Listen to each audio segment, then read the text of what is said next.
Pada kesempatan pagi ini kita akan mengkaji surah ke-103 di juz ke-30 yang kita kenal dengan surah Al-Asr. Sebuah riwayat yang menggambarkan bahwa pada zaman Rasulullah SAW apabila ada dua orang sahabat ar-rajulan, lalu mereka bertemu. Setelah itu mereka akan berpisah. Maka mereka tidak akan berpisah sebelum salah satu dari keduanya membacakan surah Al-Asr. Kata Imam Syafi'i, kalau saja orang merenungkan ayat ini, tadabbar, mentadabburkan, menghayati hazihi surah yang pendek ini, lawasathum, cukup untuk pegangan hidup mereka. Ayat yang pertama, di mana Allah Subhanahu wa taala berfirman, wal asr, demi masa. Kita setelah menjadi manusia ini, lalu Allah serta-merta mengatakan innal insan lafi khusr. Sesungguhnya yang dinamakan al-insan itu semuanya lafi khusr, dalam kondisi rugi. Kemudian Allah Subhanahu wa taala membuat eksepsi, membuat kekecualian bahwa manusia yang akan mengalami kerugian mutlak, mengalami dua kerugian di dunia dan di akhirat itu baru terbebas dari kerugian apabila ilal ladzina amanu, apabila manusia itu mengimani Allah Subhanahu wa taala.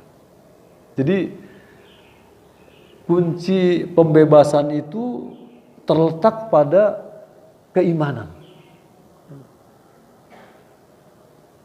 Nah, jemaah sekalian, ketika bicara keimanan ini, iman itu muncul itu karena ilmu. Nah, ternyata beriman ini adalah fitrah.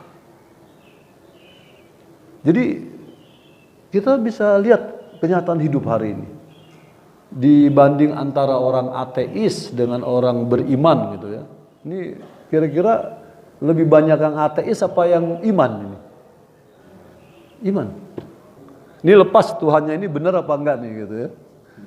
Jadi masalahnya secara antropologis kita sudah mengenal agama itu dibagi dua, ada agama wahyu, ada agama budaya gitu ya. Maka dalam hadis dikatakan kullu mauludin yuladu alal fitrah. Setiap anak yang dilahirkan ke dunia itu dia bertuhan. Dia bertuhan. Yang menyebabkan Tuhannya benar itu tergantung pendidikan. Ila abawaihi, apakah dia akan dijadikan orang yang bertuhan cara Yahudi, cara Nasrani, cara Majusi. Jadi landasan iman itu adalah ilmu. Maka ada prinsip-prinsip beriman, berilmu. Nah, tapi ada satu lagi, syarat yang kedua, wa amilus solihat. Di balik iman yang didasarkan ilmu itu harus ditunjukkan dengan amal. Dengan amal, dengan pembuktian. Itu yang kedua ya.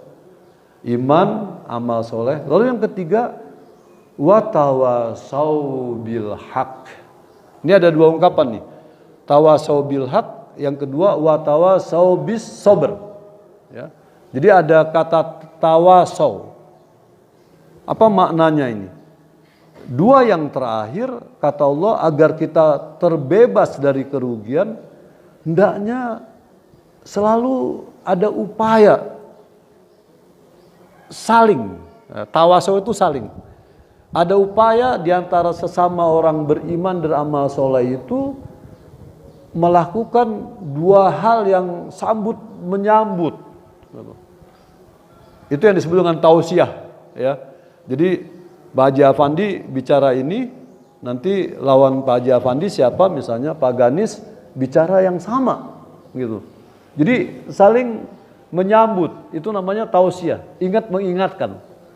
Jadi satu waktu Pak Haji Afandi mengingatkan Pak Ganis mengingatkan Pak Haji Afandi, itu namanya tausiah.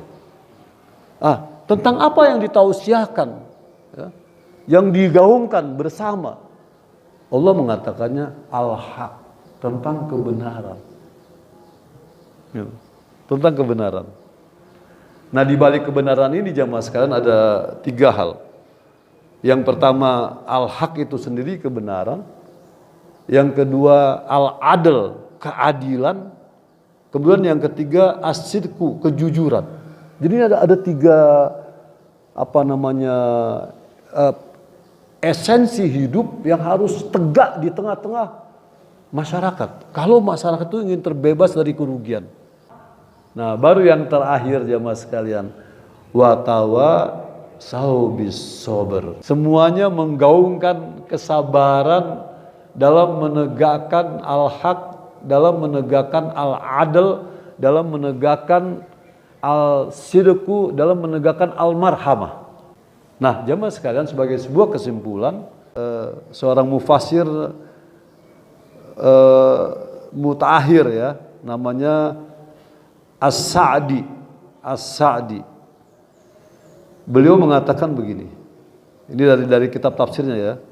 Setelah orang beriman, lalu dia beramal berdasarkan iman yang diilmuinya itu, maka pada dasarnya dia telah menyelamatkan dirinya, satu. Tapi setelah itu kewajiban bersama adalah berdakwah. Nah, itu yang tadi watawasau bil haq itu berdakwah. Kemudian yang berikutnya lagi bersabar dalam berdakwah. Maka dua hal itu saling menyempurnakan, gitu.